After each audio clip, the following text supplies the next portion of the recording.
Hey, what's up guys? Gons here for the Face Like the Sun YouTube channel. I'm sure you guys noticed that KFC has been running an ad campaign resurrecting the Colonel, but now using a gold image of Colonel Sanders. And it's not exactly the real Colonel Sanders, and that's kind of the theme that they're playing off of with this ad campaign. But it's really interesting that they would use this gold imagery in your face, because I think there's a lot of messaging going on without having to do any kind of decoding here. It's just in your face, gold manipulation, gold control, gold being a central theme, perhaps even going back to a gold standard, having some sort of gold rush again. It's all in the cards of potential outcomes under a Trump presidency. It's hard to keep track because, number one, I'm new to looking at the markets, the financial markets, especially the precious metals, and seeing how the markets operate, how they're manipulated and controlled. And it's fascinating. And it's an area that I'm not going to comment on too much because I'm really new to it and I'm just learning about the history and how it all works in terms of the actual manipulation by the bankers, how they're able to leverage things and keep the prices of precious metals down, but use that leverage as control. It's really fascinating stuff. But going back to Colonel Sanders here, he's openly a Freemason, which shouldn't surprise you. A lot of founders and things of that nature in this country were Freemasons. Kentucky Fried Chicken, no difference. But they went with this new ad agency called Wyden and Kennedy. And if you noticed, KFC has recently revamped their whole campaign and advertising. I noticed it maybe about a year ago, but this company is a global company, and look at the clients that they have: Coca-Cola, Nike, Old Spice, Samsung, TurboTax, Verizon. I mean, they have all the big names, and again, a global company. I'm not saying that there's anything nefarious going on there. I'm just saying the ideologies of the ones that control a lot of the bankers, the people that fund these operations, ultimately do have influence in terms of philosophy, in terms of worldview, in terms of ideologies. And, we don't know what kind of relationships are going on between some of the elite, their cronies, and the people that actually run these companies. It is interesting because, again, global company, multiple offices around the world, including New York and London and Amsterdam, Shanghai. And again, with Colonel Harlan Sanders being a Freemason, I think it shows that an institution like KFC is still under a pretty heavy Masonic hand, and that even their advertising decisions would be through the channels of Freemasonry and, the people that are tied in. And of course, I don't think this is the first time that Freemasons and the people, the controllers that are behind entertainment and advertising and all that have told us to actually buy gold. Literally. Remember, reality is an illusion. The universe is a hologram. Buy gold, buy gold, buy gold, buy! Now, I want to show you why the imagery of this much gold is flaunting at a level that is pretty crazy. This is from the website demonocracy.info. I don't like the name, but the info here is really interesting. This is a gold size chart. You can see here 1 gram of gold on the far left and 1 ounce of gold on the far right. And that far right ounce of gold right now, as of today recording this, in this very moment, is $1,241.33. But that's how much 1 ounce of gold is worth, and that's how small 1 ounce of gold is. But let's keep looking here. You see here 50 grams of gold on the left up to 1 kilograms of gold on the right, still about the size of a Swiss Army knife. And now this is a 400 troy ounce of gold in a 999.9 fine bullion bar. And according to this graphic, this gold bar is worth about $800,000, and that's at the price of $2,000 per ounce. So right now, that bar of gold would probably be a little bit less, but nevertheless, again, that's something that fluctuates. Point being that that one piece of gold is worth hundreds of thousands of dollars.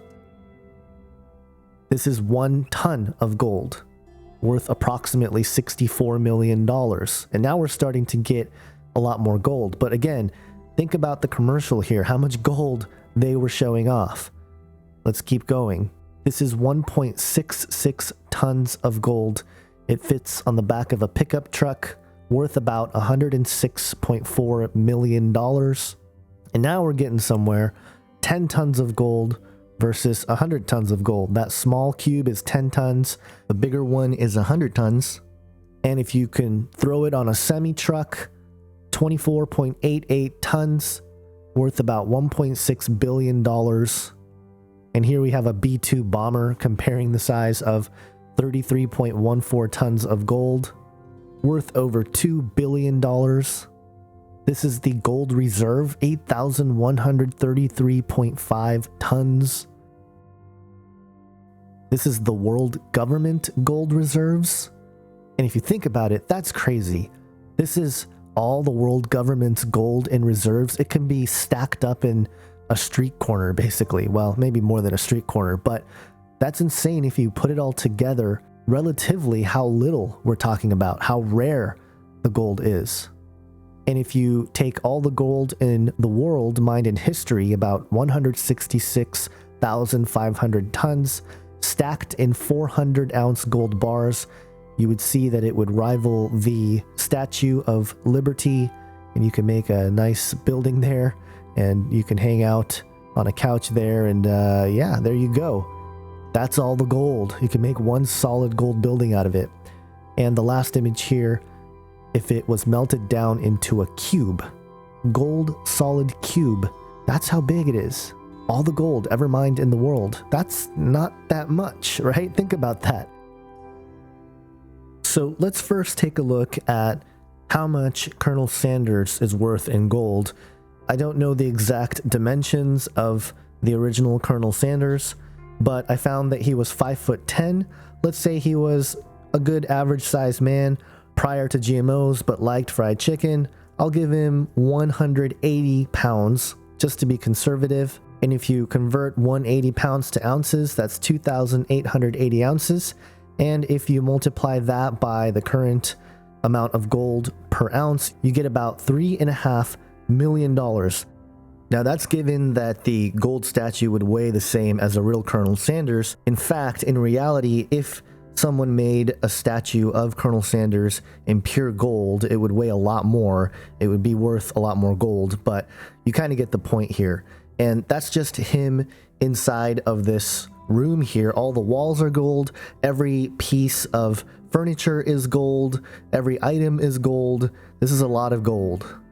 So the point was that given the context of how much gold is in the world, how rare it is, and how it's controlled by the elite, it's interesting that they would have a commercial where obviously this isn't all real gold, but they would portray a Colonel Sanders, a Freemason, as a solid gold image or a replica who is alive, who's trying to do something. I'm not quite sure.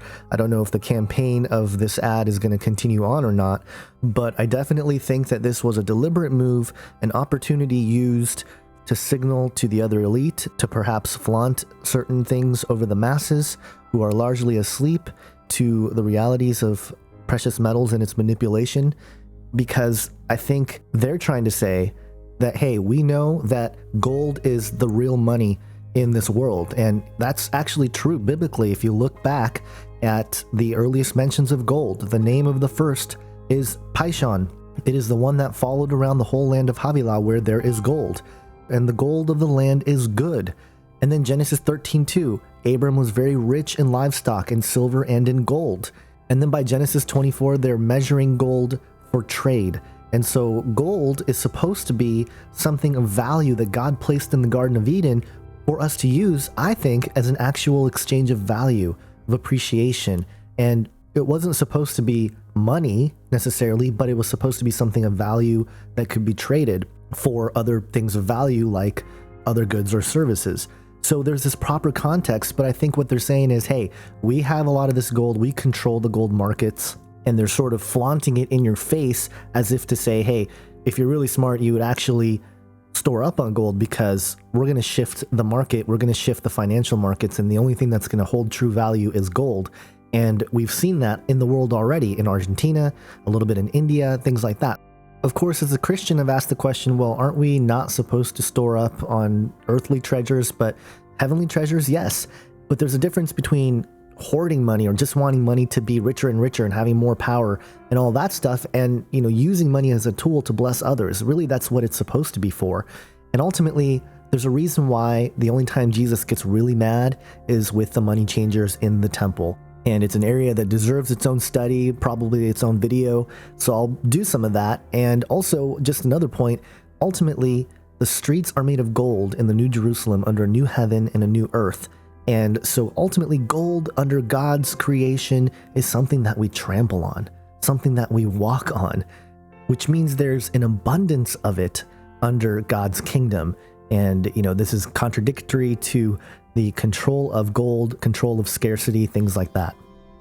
Long-term thinking, it does make sense to actually store up on precious metals because the dollar is completely fake, right? Anybody who's looked into what the dollar is in terms of how it operates, it really is just based on nothing. There's actually no value other than the perceived value that we prescribe it. And as soon as that whole charade falls apart, then the dollar will collapse. And I'm not trying to be a fearmonger here. I'm just saying this is why so many people have been saying, oh, the dollar is going to collapse. The dollar is going to collapse, because everybody sees how much of a charade it is. They see that it is just absolutely a system that has failed in terms of debt-based ownership and control. It's part of the reason why there is a debt crisis. It really is the root of a lot of the chaos and craziness that we see today. And the awareness of that is driving a lot of people back to precious metals. And there's rumors about, oh, is Trump going to put us back on the gold standard? I know Ron Paul has been saying that for a long time. And again, I'm still learning all this stuff, so I haven't formulated a hard opinion, but from what I can tell, there are pros and cons as to going back to a gold standard. The longer we stay on the dollar, the harder the crash is going to be in terms of getting out of it.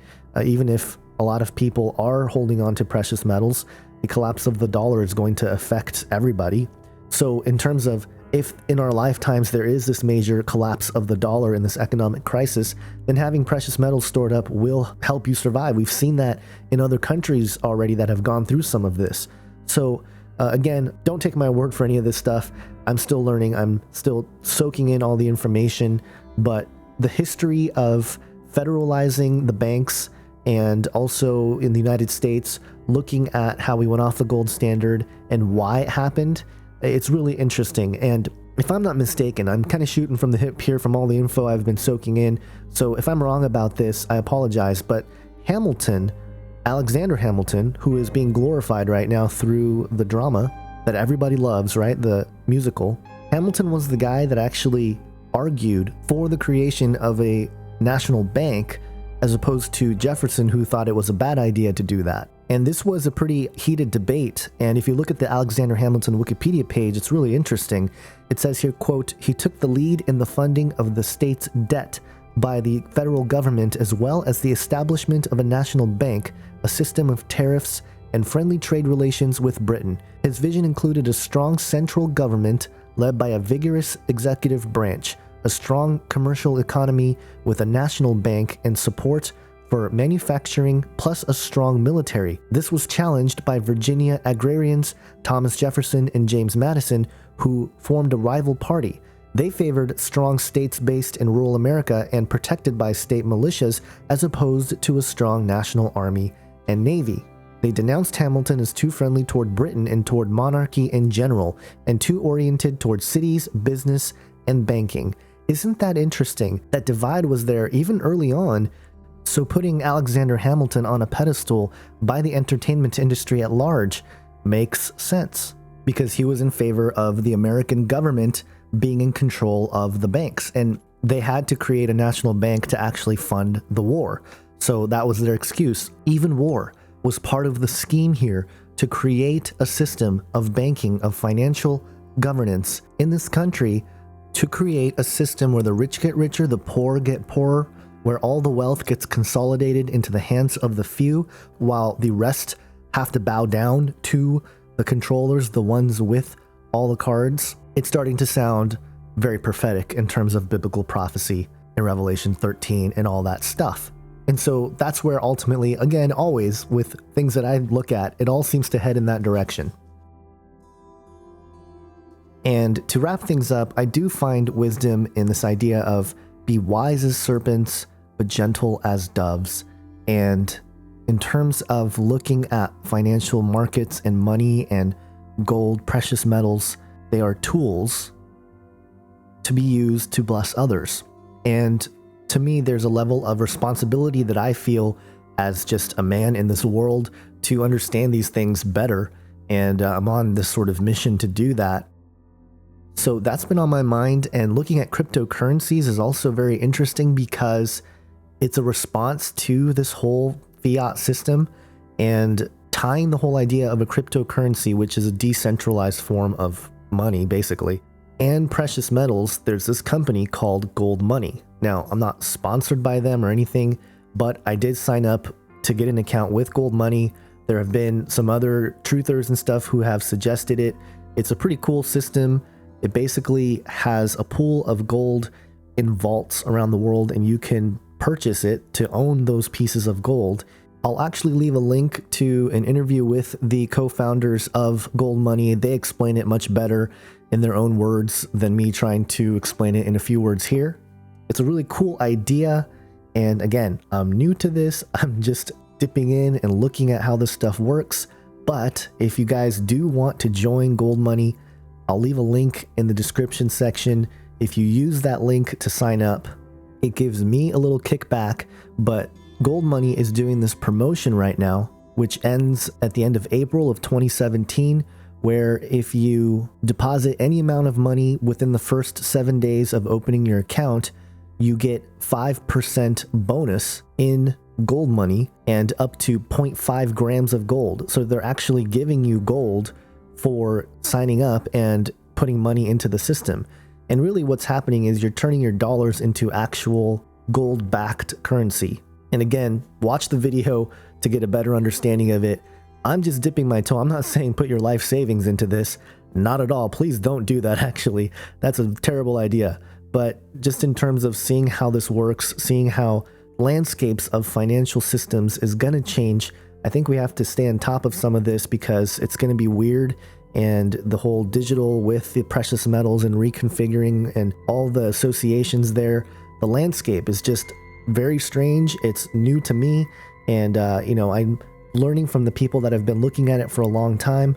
But the bigger picture again here is that I feel that it's all leading to, obviously, the fulfillment of Bible prophecy, with the mark and the image of the beast being a big part of it, and all the technologies that will assist in this process of fulfilling that prophecy. I just think we're seeing so much develop. We're almost seeing Bible prophecy unfold, not in the precise fulfillments, but definitely building the systems that will be in place when the fulfillment does take place. So hope that gives you some food for thought. Check out Gold Money. Again, the link is below. Have an awesome day, guys. God bless.